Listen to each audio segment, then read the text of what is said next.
You guys need something? Oh, I don't answer questions. I'm a First Amendment auditor. You know me. You can stay off the property, though. This is private property. Let's get off the fence a little bit. Yeah, you guys know me. No, you can stay off the property, sir. This is private property. Name and badge number, please. Are you Rick? Name and badge number, Mobley. No, my name is Joseph, and I'm not going to identify any further than that. Your name is Mobley. Your name is Aguilar. Your name is T. Lemons? Lemons. Okay, badge numbers, please.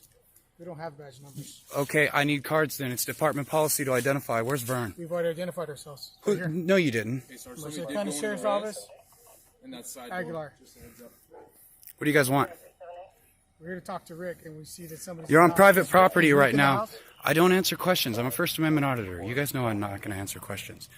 Okay? The only question I answered was my name to alleviate any belief that I might be the person you're looking for.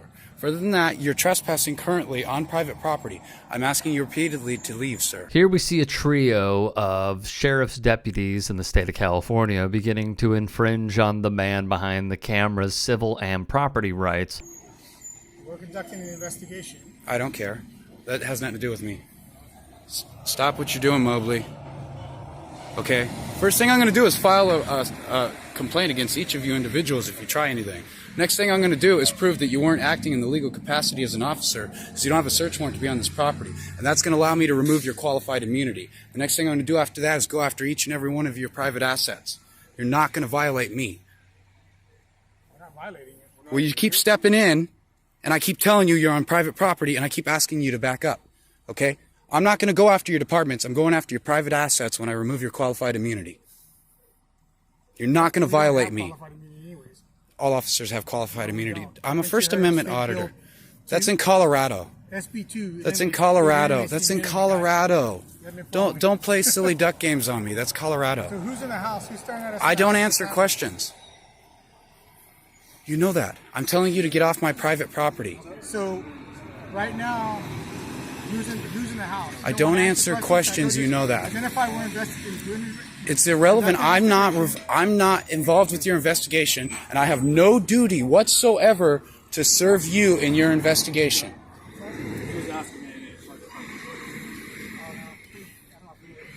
I have no duty whatsoever to serve you in your investigation. No, I'm not. Hindering is a physical act. He then gets arrested for simply standing his ground and knowing how to deal with police when they try to abuse his rights. No, it's not. Yes, it is. No, it's not. Yes, it is. Yes, it is. Do you have a search warrant to be on these properties? Do you have a search warrant? I do not consent to a search of my person. I do not consent to a search of my person. I do not consent to any searches of my person. I do not consent to any searches of my person. It's all burnout. You guys just made a terrible mistake. Put him in the car. Yep. Thankfully, Joseph's phone was still recording to pick up the audio of officers putting on handcuffs and saying that they're taking him to their car. In response to this video, the sheriff's department responded with this Facebook post. On the morning of December 22nd, 2022, the deputies were investigating a felony report of criminal threats where the suspect was armed with a firearm. After speaking with the victim, we determined that Richard Gastel made criminal threats of injury and death.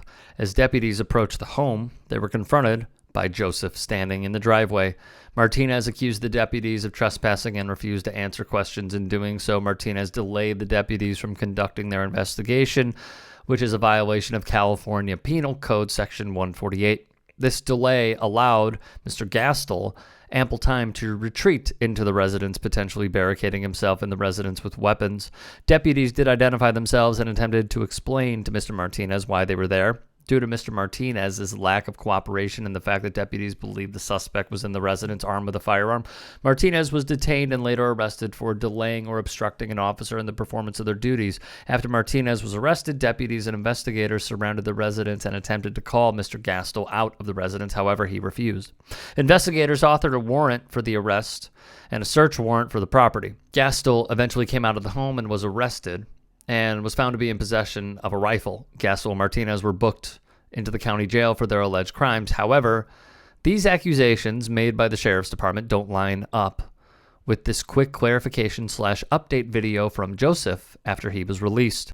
Okay, it is currently raining, so hard to take video, but this is about where I was yesterday.